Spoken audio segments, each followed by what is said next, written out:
یوم جمعہ ایک کام بہت اہم ہے کرنے والا۔ میرے آقا علیہ الصلوۃ والسلام کا فرمان عالی شان ہے، جو جمعہ کے دن حدیث پاک کا خلاصہ ہے 200 بار درود پاک پڑھتا ہے، اس کے 200 برس کے گناہ معاف کر دیے جاتے ہیں۔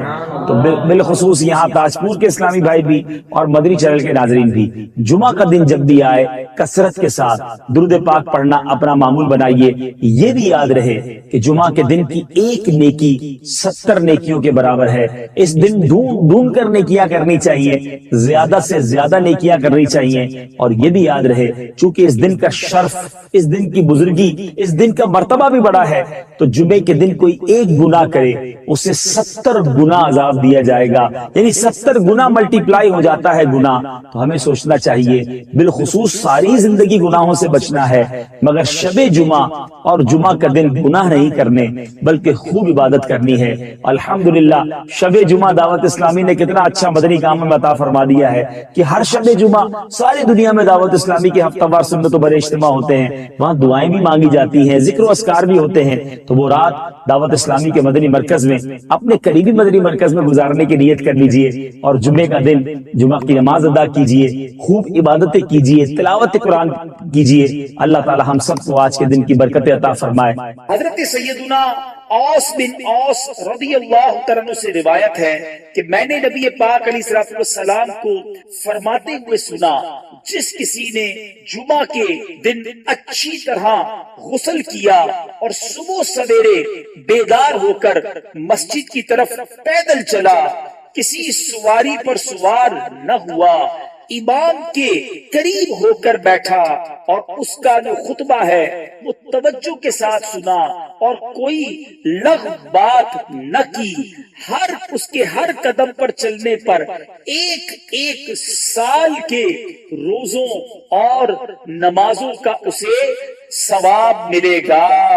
جمعے کے دن کو خاص طور پر اہتمام کے ساتھ گزارنا چاہیے۔ اس کو یوم عید کہا گیا، یہ تمام دنوں کا سردار ہے۔ جمعے کے دن کی اتنی برکتیں ہیں کہ کوئی جمعہ کے دن انتقال کر جائے تو اس کو قبر کے منکر نکیرین کے سوال و جواب سے آسانی اور عذاب قبر سے نجات مل جاتی ہے۔ ہمارے بزرگان دین، ہمارے اسلاف جمعے کے دن ڈھونڈ کر نیکیاں کیا کرتے ہیں، مگر آج ہم نارمل طریقے سے جمعہ گزارتے ہیں۔ جمعے کے دن بھی معاذ اللہ گناہوں کا سلسلہ ہوتا ہے۔ یاد رہے، جہاں جمعہ کا دن اس قدر مبارک ہے، وہاں جمعہ کے دن اگر کوئی گناہ کیا جائے تو اس گناہ کو بھی 70 گنا کاؤنٹ کیا جائے۔ تو کبھی بھی شب جمعہ، جمعرات کی رات، ویسے تو کبھی بھی گناہ نہیں کرنا چاہیے، مگر اسپیشلی جمعرات اور جمعے کو زیادہ احتیاط اور زیادہ نیکیاں کرنے کی عادت ڈالیں۔ یعنی اگر اعلان ہو جائے کہ ہفتے میں ایک دن ایسا ہوگا جو جتنا کمائے گا اس کو 10 گنا کر دیا جائے گا، اس دن کتنا کام کریں گے؟ ایک دن میں 10 گنا ملٹی پلائی۔ جمعے کے دن ایک نیکی 70 نیکیوں کے برابر۔ مثال کے طور پہ آپ نے 2 دن بعد کوئی نیکی کا کام کرنا تھا، آپ نے کسی کی کوئی مدد کرنی تھی، مسجد میں کچھ رقم دینی تھی، کوئی بھی نیکی کا کام کرنا تھا، کوشش کریں وہ جمعے والے دن پہلے کر لیں تاکہ 70 گنا اس کا جو ہے وہ ثواب مل جائے۔ برسوں ہو گئے جمعہ پڑھتے ہوئے، امام صاحب خطبہ دیتے ہیں جمعہ کا۔ اب ہم لوگ عربی تو جانتے نہیں اور نہ جاننے کی کوشش کرتے ہیں، کبھی سوچا یہ خطبہ دیا جاتا ہے اس میں ہمارے لیے کیا کیا میسج ہوتا ہے؟ آج انشاءاللہ جمعے کے خطبہ رضویہ کے چند مدنی پھول پیش کرتا ہوں کہ یہ بار بار آپ نے الفاظ سنے ہوں گے، کئیوں کو خطبہ یاد بھی ہو گیا ہو، لیکن کیا کہتے ہیں امام صاحب یہ سمجھ نہیں آتا۔ حالانکہ ہمیں اس کا ترجمہ ماشاءاللہ کتابوں میں ملتا ہے، پڑھے تو صحیح کہ کون سا میسج ہے جو گویا ہر جمعے ہمارے لیے دہرایا جاتا ہے۔ میں چند انشاءاللہ جمعے کے خطبے سے مدنی پھول پیش کرتا ہوں، اور سنیے کتنے خوبصورت الفاظ میں ہر جمعہ ہمیں کیا یاد دلایا جاتا ہے۔ جمعے کے دن اعلان ہوتا ہے، اوصیکم ونفسی بتقوی اللہ عز وجل فی السر والاعلان۔ خطبہ دینے والا کہتا ہے، وصیت کرتا ہوں تم اور اپنے نفس کو پرہیزگاری کی، اللہ عز وجل کے لیے تنہائی اور لوگوں کے سامنے۔ فإن التقوی سنام ظہور الایمان، اس لیے کہ پرہیزگاری ایمان کی انتہائی بلندی، ہمیں تقوی کا درس دیا جاتا، لوگوں کے سامنے بھی اکیلے میں بھی اللہ سے ڈرنے کی بات کی جا رہی ہے، اور فرمایا گیا کہ پرہیزگاری ایمان کی انتہائی بلندی پر ہے۔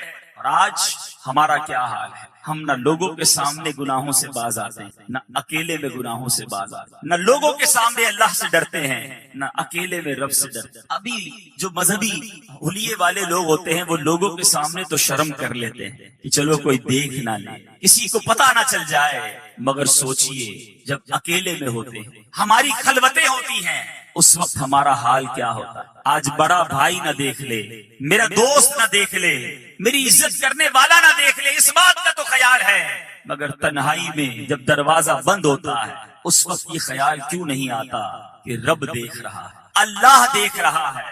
اے میرے میٹھے اور پیارے اسلامی بھائیوں، جس سے سب سے زیادہ شرم کرنی چاہیے تھی وہ دیکھ رہا ہے، اور ہم اس وقت بے شرمیاں کرتے ہیں، اس وقت گناہ کرتے ہیں۔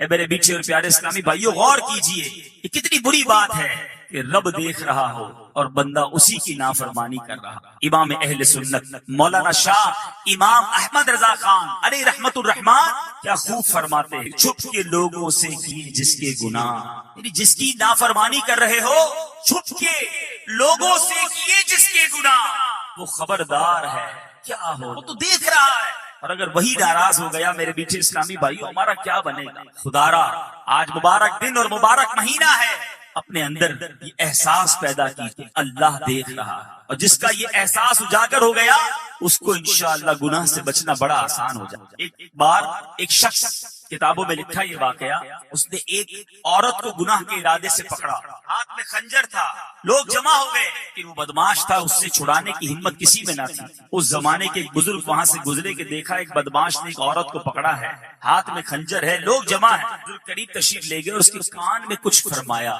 ان کا کچھ فرمانا تھا کہ وہ بدماش جو تھا گناہگار تھر تھر کانپنے لگا، ہاتھ سے وہ خنجر بھی گر گیا، عورت بھی چھوٹ کر چلی گئی، دھڑام سے گرا، بے ہوش ہو گیا۔ لوگ جمع ہو گئے، کہنے لگے تمہارا تو بڑا کر و فر تھا، تم تو بڑے جری، کسی کو جواب نہ دیتے، تم سے کوئی بات نہ کر سکتا، اتنا ڈرتے تھے لوگ تم سے، ایسا کیا ہوا کہ تم بے ہوش ہو کر گر گئے؟ وہ بدماش کہتا ہے پہلے یہ بتاؤ وہ تھے کون جنہوں نے میرے کان میں کچھ کہا؟ وہ تو زمانے کے فلاں فلاں ولی تھے۔ کہا انہوں نے میرے کان میں آ کر صرف یہ کہا کہ جو تم اس وقت کر رہے ہو اللہ دیکھ رہا ہے۔ اے کاش اکیلے میں گناہ کرتے وقت، برائیاں کرتے وقت، حرام کماتے وقت، ملاوٹ کرتے وقت، جھوٹ بولتے وقت، انٹرنیٹ پر یا ٹی وی پر فلمیں، ڈرامے، گانے باجے، بے حیائی کے مناظر دیکھتے وقت یہ خیال آ جائے اللہ دیکھ۔ جمعہ کے دن بار بار گویا ہمیں ریمائنڈر کال دی جاتی ہے، فرمایا جاتا ہے اوصیکم ونفسی بتقوی اللہ عز وجل فی السر والاعلان، اکیلے میں ہو یا تنہائی میں یا لوگوں کے سامنے ہو، تمہیں اللہ سے ڈرنے کی وصیت کرتا۔ میرے میٹھے اسلامی بھائیوں، ہر جمعے یاد دلایا جا رہا ہے دیکھو اللہ سے ڈرنا، وہ دیکھ رہا ہے، مگر جمعہ پڑھ کے جا کر پھر گناہ کرتے، جمعے کے دن بھی برائی کرتے ہیں۔ ایسا نہ کریں، آئیے رب کی بارگاہ میں سچی توبہ کریں۔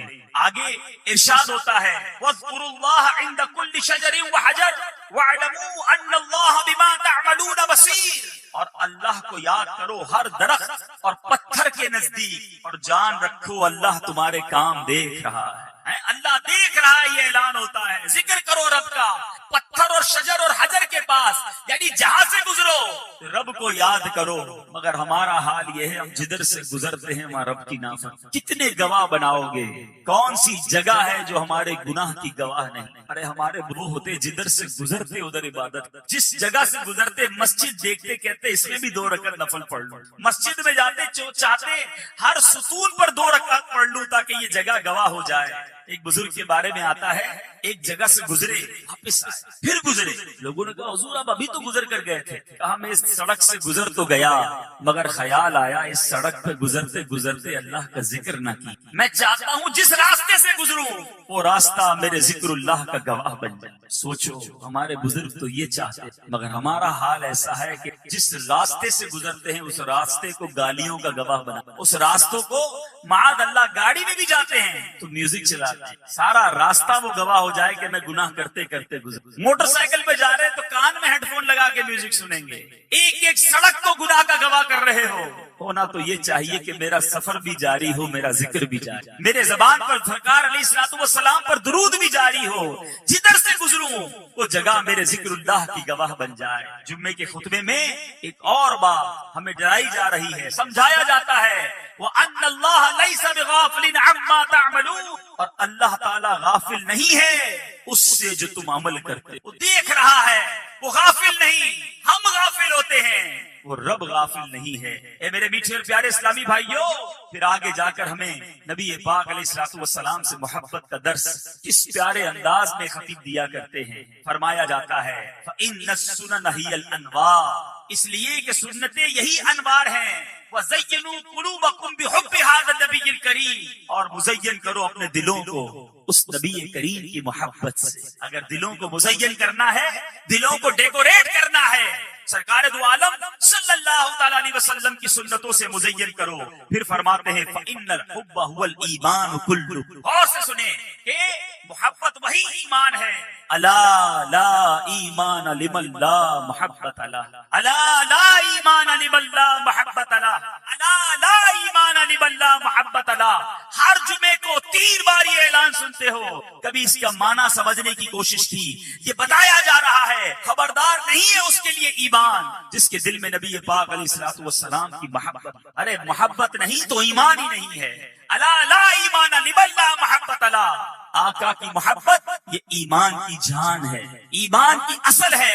اگر نبی پاک علیہ الصلوۃ والسلام سے محبت نہیں، اس کا ایمان ہی مکمل نہیں ہے. اور یہ بات فقط اس خطبے میں نہیں بلکہ بخاری شریف کی حدیث ہے. میرے آقا مدینے والے مصطفیٰ صلی اللہ تعالی علیہ وسلم فرماتے ہیں لا یؤمن احدکم حتی اکون احب الیہ من والدہ وولدہ والناس اجمعین. میرے آقا فرما رہے ہیں تم میں سے کوئی اس وقت تک کامل مومن نہیں ہو سکتا جب تک میں اس کے نزدیک، اس کے والد، اس کی اولاد، بلکہ تمام لوگوں سے زیادہ محبوب نہ ہو جاؤں. ایمان کی اصل ہے میرے بیچ اسلامی بھائی. ہم بھی نعرہ لگاتے ہیں غلامی رسول میں موت بھی کم نہ ہو جو عشق مصطفیٰ تو زندگی فضول ہے. بڑا بہترین نعرہ ہے، اور یہی بات ہمیں حدیث بھی سکھا رہی ہے. زندگی فضول ہے اگر واقعی نبی پاک علیہ الصلوۃ والسلام سے محبت نہیں، مگر اپنے دل پر ہاتھ رکھ کر پوچھیں کیا واقعی محبت ہے یا خالی نعرہ ہی ہے؟ محبت ہوتی تو میں ایسا ہو، واقعی سچی محبت ہوتی تو میرا ایسا کردار ہوتا کہ آقا فرمائے کچھ اور میں کروں کچھ.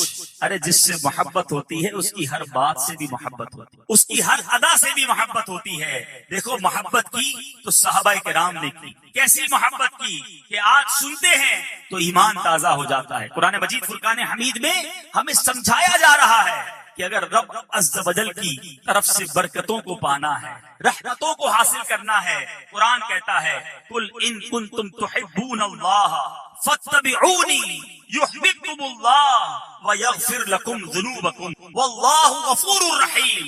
اے رسول فرما دیجئے اگر تم لوگ اللہ سے محبت کرتے ہو میری اتباع کرو. محبت اللہ سے کرتے ہو تو اتباع میری کرو. کیوں کیا ہوگا؟ اللہ تم کو اپنا محبوب بنا لے. سرکار کی اتباع کریں گے اللہ محبوب بنا لے گا اور تمہارے گناہوں کو بخش دے گا. اور اللہ بہت زیادہ بخشنے والا اور رحم فرمانے والا. اے میرے پیچھے اسلامی بھائی، یہ قرآن کا بھی حکم ہے کہ پیارے آقا علیہ الصلوۃ والسلام کی اتباع کی جائے، نبی پاک کی سنتوں پر عمل کیا جائے. مگر بدقسمتی سے آج محبت کا دعویٰ تو ہم سب کرتے مگر سنتوں سے ہم سارے زندگی سے ایسا لگتا ہے کہ دور گزار رہے ہیں. ہمارے اسلاف کیسے محبت کرتے، کیسے اطاعت کرتے. سیدنا صدیق اکبر عاشق اکبر ہیں رضی اللہ تعالیٰ عنہ. آپ کی وفات کا وقت آتا ہے، ساری زندگی تو نبی پاک کی سنتوں پر عمل کیا، آخری وقت کیا عالم ہے. اپنی وفات سے چند گھنٹے پہلے ام المومنین حضرت عائشہ صدیقہ رضی اللہ تعالی عنہا سے دریافت فرماتے ہیں کہ رسول اللہ صلی اللہ تعالی علیہ وسلم کے کفن مبارک میں کتنے کپڑے تھے اور آپ کی وفات کس دن ہوئی تھی. دیکھو سنت پر عمل کا جذبہ کیسا ہے. انتقال کے وقت پوچھا جا رہا ہے کہ کفن میں میرے آقا کے کتنے کپڑے تھے، وفات کس دن ہوئی؟ اس سوال کی وجہ یہ تھی کہ ساری زندگی تو نبی پاک کے طریقے پر چلا ہوں، آخری وقت کفن بھی اتنے ہی کپڑوں میں مل جائے، اور کاش دن بھی وہ نصیب ہو جائے جو آقا کو نصیب ہو۔ کفن کیسا تھا معلوم کرتے تھے، ہم لباس کیسا ہے وہ نہیں پہنتے۔ سوچئے کیسی محبت ہے۔ الا لا ایمان لمن لا محبت، اس کے لیے ایمان نہیں، کامل ایمان والا وہ نہیں جس کے دل میں نبی پاک علیہ الصلوۃ والسلام کی محبت نہیں۔ اے میرے بیچے اور پیارے اسلامی بھائیوں، محبت فقط زبانی نعروں کا نام نہیں، ہمارے کردار میں عشق رسول جھلکنا چاہیے، ہماری عادتوں میں نبی پاک علیہ الصلوۃ والسلام کا انداز جھلکنا چاہیے۔ ہمارے اسلاف تو ان سنتوں پر بھی عمل کرتے جس کا حکم نہیں ہوتا تھا، مگر وہ چاہتے سرکار دو عالم صلی اللہ تعالی علیہ وسلم کی ہر ادا کو ادا کیا جائے۔ ایک مرتبہ حضرت ابو ہریرہ رضی اللہ تعالیٰ عنہ کا گزر ایک ایسی جماعت سے ہوا کہ اس کے سامنے کھانے کے لیے ایک بھنی ہوئی مسلم بکری رکھی ہوئی تھی۔ لوگوں نے آپ کو کھانے کے لیے بلایا، حضور آئیے آپ بھی ہمارے ساتھ کھائیے۔ حضرت ابو ہریرہ کیا کہتے ہیں، نبی پاک علیہ الصلوۃ والسلام جب دنیا سے تشریف لے گئے، میرے آقا نے زندگی بھر کبھی جو کی روٹی بھی پیٹ بھر کر نہ کھائی، میں بھلا ان لذیذ اور پرتکلف کھانوں سے کیسے اپنے دل کو بہلا سکتا۔ نبی پاک علیہ الصلوۃ والسلام کی ایسی یاد تھی ان کے دلوں میں۔ اے میرے بیچے اسلامی بھائی، اور آج ہمارا کیا حال ہے؟ منقول ہے حضرت عباس رضی اللہ تعالیٰ عنہ کا مکان مسجد نبوی سے ملا ہوا تھا، اور اس مکان پر پرنالا تھا، اور بارش کی وجہ سے آنے والے نمازیوں کے اوپر وہ پانی گرتا تھا۔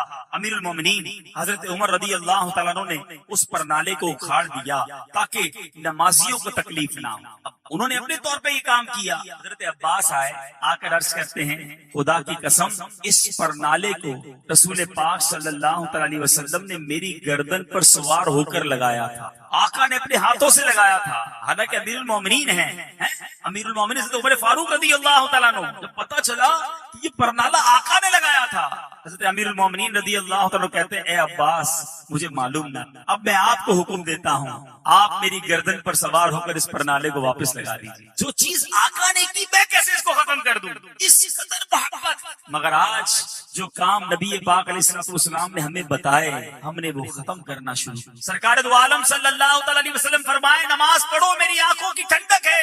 آج جمعے کی نماز میں مسجد فل ہے، آج ہی عصر کی نماز میں کیا ہو جائے؟ کیا جمعے کے بعد آنے والی عصر فرض نہیں؟ کیا آج فجر کی نماز جو تھی وہ ہم پر فرض نہیں؟ نمازی بھی ہوتا ہے، بڑا ہنستے ہنستے کہتا ہے جناب کیا کروں، 4 نمازیں پڑھتا، فجر میں آنکھ نہیں کھلتی۔ اس سے پوچھیں کہ جس دن تمہاری صبح 7 بجے ٹرین ہوتی ہے، اس دن کیسے 5 بجے تمہاری آنکھ کھل جاتی ہے؟ جس دن صبح 6 بجے بس میں جانا ہوتا ہے، اس دن گھر والوں کو بھی کہہ کر سوتے ہو، الارم بھی رکھتے ہو۔ جس کو صبح نوکری پر 7 بجے پہنچنا ہوتا ہے، پتا ہے لیٹ ہو گیا تو لیٹ منٹ لگ جائے گی، پیسے کٹ جائیں گے، وہ اپنی نوکری پر پہنچ جاتا۔ تو جواب آئے گا، نوکری کی اہمیت ہے، فلائٹ کی اہمیت ہے، ٹرین اور بس پر جانے کی اہمیت ہے، ہمارے نزدیک نماز کی۔ ایسا نہ کریں میرے میٹھے اسلامی بھائیوں، آج نیت کریں آج کے بعد ہماری کوئی نماز قضا نہیں ہوگی۔ زور سے نعرہ لگائیں، آج کے بعد ہماری کوئی نماز قضا نہیں ہوگی۔ اسی طرح میرے پیچھے اسلامی بھائیوں، سرکار دو عالم صلی اللہ تعالی علیہ وسلم جس چیز کو منع کر دے، ہمارے صحابہ پھر اس کی طرف منہ موڑ کر نہیں دیکھتے تھے۔ ایک بار حضرت عبداللہ ابن عباس رضی اللہ تعالیٰ عنہ سے روایت، رسول اللہ صلی اللہ تعالی علیہ وسلم نے ایک شخص کو دیکھا سونے کی انگوٹھی پہنے ہوئے، نبی پاک علیہ الصلوۃ والسلام نے اس کے ہاتھ سے وہ انگوٹھی نکالی اور پھینک دی، اور فرمایا تم میں سے کوئی چاہتا ہے کہ آگ کے انگارے کو اپنے ہاتھ میں ڈالے؟ حضور اکرم صلی اللہ تعالی وسلم تشریف لے گئے، دوسرے لوگوں نے کہا کہ اپنی انگوٹھی تو اٹھا لو، اس کو اٹھا کر بیچ دینا، کوئی نفع حاصل کر لینا، پہننا مت۔ عاشق رسول کیا کہتا ہے، خدا کی قسم جب رسول اللہ صلی اللہ تعالی علیہ وسلم نے اس انگوٹھی کو پھینک دیا ہے، میں اب اس انگوٹھی کو کبھی نہیں اٹھا سکتا، اسے چھوڑ کر وہیں چلا گیا۔ یہ تھا نبی پاک علیہ الصلوۃ والسلام سے محبت کا انداز۔ اے میرے بیچے اسلامی بھائیوں، اب یہاں شرعی مسئلہ بھی سمجھ کہ مرد یہ زیورات نہیں پہن سکتے۔ پتہ نہیں کہاں سے یہ طریقہ آ گیا ہے، پہلے عورتوں کا سنا تھا بالیاں پہننا، اب مردوں نے بھی بالیاں پہننا شروع، بالیاں صرف کانوں میں نہیں، پتہ نہیں کدھر کدھر پہننا شروع کر دی۔ توبہ توبہ توبہ۔ اے میرے بیچے اسلامی بھائیوں، کیا ہو گیا ہمیں؟ آج 2 ہاتھ ہیں، کڑے زیادہ ہیں، 10 انگلیاں ہیں، انگوٹھیاں زیادہ ہیں، گلا ایک ہے، چینیں زیادہ ہیں۔